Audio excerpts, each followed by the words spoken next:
Yes, I am. Hi everyone, and welcome back to my channel. Whoop whoop. That's a really weird opening, especially for this video, but hello. So we're back today with the pups, and today we are going to be talking about the second PATH class that we took in the series of PATH classes to become licensed foster parents. Now, tonight, ironically, is actually we leave in like an hour and a half, our last PATH class. Really? And actually, if we hadn't missed the CPR class, we would be done with classes as of tonight, but now we actually have to do our CPR class next week. We had to reschedule it because we were in California busy getting the flu and food poisoning. I keep bringing it up in all of my videos because it like traumatized It was really me. bad. Yeah, we went to this class The day after we got back. The same day we had the same day You had the flu. Yeah, he was we were both sick. That was like right when he got sick though. So when we went to this class, we were kind of barely surviving. We had like Pedialyte and crackers with us and we like stayed separate from everyone. But I still feel like we soaked up a lot of this. We've mentioned this before that None of this was new.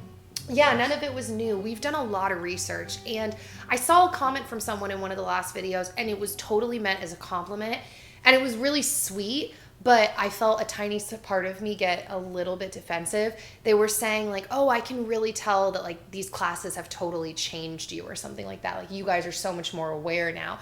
And I was a little bit like, that's not actually true. Like I'm enjoying these classes for a lot of nuanced reasons.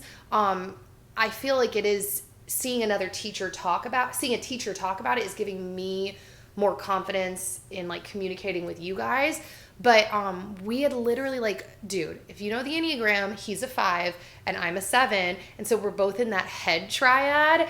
And so we do a lot of research on things. So in my opinion, research never trumps experience, which is why I always open every video saying we have no idea what we're doing. But in terms of like a class and education type thing, we've done a lot of research, and a lot of the videos they've shown us were like, hey, I've already seen that. Like, that's crazy.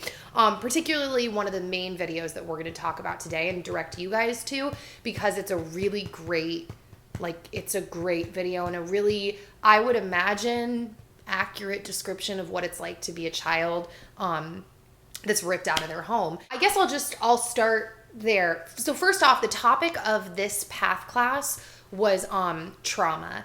And so pretty much the entire class was focused around, what trauma does to the brain, different ways that kids can be traumatized.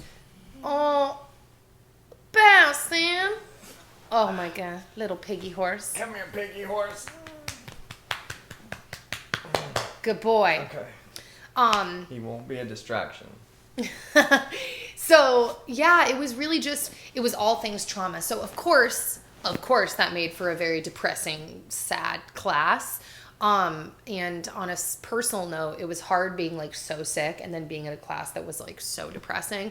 But it's good, and they pretty much it's necessary. And they opened up with this video, and that's the one I want to link you guys to, called Removed, and it's on YouTube in 2 parts, and it's really well filmed, really well acted. I just got chills thinking about it. So I'm going to go ahead and link that down below because yeah, they showed it to us in class, and it would have been great even if they didn't, but it's like part of the class. And we had seen it like a week or 2 before. Yeah, so that was ironic timing, but it's good. It's really good. So there's that. We talked about the difficulties that could surround dealing with a child's trauma and like hurting for them and your heart being sad for them, and then dealing with the parents, because I think that sometimes people struggle with dealing with the bio parents when you go into like protective mode over these kids, and you look at the parents as like you did this, or you can kind of point fingers at them. But the thing is, like we've talked about in all these previous videos, the goal of the foster care system and the goal of, I guess just all of this is family reunification, because if the parents can get healthy enough, or someone that is already a family member, they call that kinship, if they are able to take care of this child well, that is the optimal situation for them to stay with their family. But we've said this before, that is not the case for, I want to say they said it's like 25% of kids in the system. They cannot be reunified with their family. It's not safe. It's not healthy.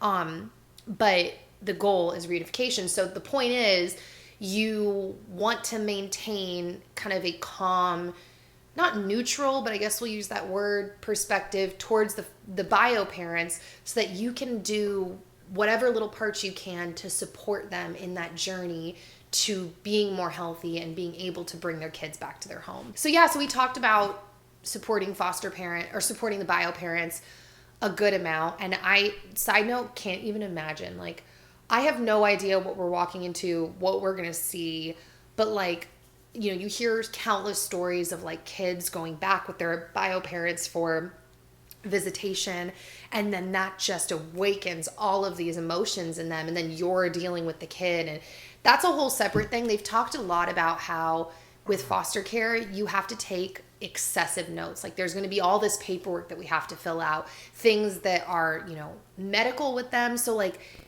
I'm not going to jump ahead to that because we did take a administering medication class that we're also going to talk to you about, but you have to jot down everything. And that's one of those things, like, if your kid, if your foster kid, when they go with the bio parents, comes back and they're upset, visibly angry, acting out, those are all things you have to document and write down, because it's in your best interest. It's in everyone's best interest to document everything. Just like in a court hearing, everything that's said, that's why the person in the back is typing. They can go back and they can see exactly what was said. And so it just makes everything easier that way. Dude, writing things down is an ordeal. Like, that's all I kept thinking. Every time they're talking to us about everything that has to be written down, I'm literally like, oh my God, am I going to be able to do this? Like, I don't even document my own like stuff to that level. Like, it's just, which is why, side note, that's not why, it's reason number 12 probably, and we mentioned this before, that unless God changes our hearts, there's something we're exposed to that we didn't know. Where we sit right now is like, we're hoping that we're able to adopt a child who needs someone to adopt them and then exit the foster care system. Because while our heart breaks for it, we are not school people, and I've said this before, that the government and foster care feels like school on steroids, and so I don't really want to be in the system for a very long time. Like I said, unless something happens. Yeah, well, exactly. It's like, we don't either. Exactly. So one thing that was interesting is one of the graduation. Yeah, bye. See ya. So one of the sun is starting to come through weird, by the way. And it's right in my eye. So one thing that someone asked in the class who was looking at fostering a little bit older children, she was asking, like, how common is it for kids with trauma to act out on other children in the home? And now, granted, well, that's a whole separate thing. I was going to say that our foster care person, I never remember the proper term, she said that it's like not very common, which I was a little bit surprised about. But then I was going to say that one thing you should know is there are different levels of foster kids. And I believe they put them into numbers. So it's like a level 1 foster kid means a child who has maybe not experienced crazy trauma. They don't have like a lot of recognized behavioral issues or medical issues. I've mentioned this before, but they did talk about how even if a baby is taken away from their mother, like they haven't experienced any trauma, there was no abuse or whatever going on, it was like they were born and taken away. That in and of itself is traumatizing, because there is a literal chemical physiological bond that happens between a mother and a child when the child is born and when the child's growing in them. So even if like our caseworker, one of them, she was telling me that one of the babies she fostered picked her up like the day she was born. She was a newborn. So I guess my only point in bringing that up is that can happen. People literally get newborns in the foster care system because sometimes there's parents that have kids in the system that are on like baby number 9, baby number 10. True story. So sometimes they're literally separated right after they're born, and that is trauma for the baby. So, I mean, I know I've talked nonstop, Dan. I feel like I've just like been barreling over you, but do you have anything that you want to throw in there? Because that's pretty much the end of my notes. Nope. I guess to wrap this up, I feel like I didn't really say a whole lot about the trauma aspect. They did show us other little videos just talking about just kids and what they've been through and the home situations they found them in and just the neglect and the abuse that happens. They also talked about how many kids are in the system in Nashville and how much it's gone up. They closed 2018 with almost 8,000 kids in the system, which is bonkers. And yeah, I mean, I feel bad. I don't really have anything else to elaborate on because I don't remember like specific stories of trauma they've told us, but you can find all over YouTube videos of people talking about their experience in foster care or teachers teaching about it. And that is a main topic that people focus on when they discuss foster care, because the whole thing revolves around the fact that like this child was ripped out of their home and is now traumatized just from being ripped out, nonetheless potentially what was going on before that. So like a newborn is dealing with the trauma of being ripped away and potentially like drug or alcohol, I don't know what you call it, like fetal syndrome or whatever in their body.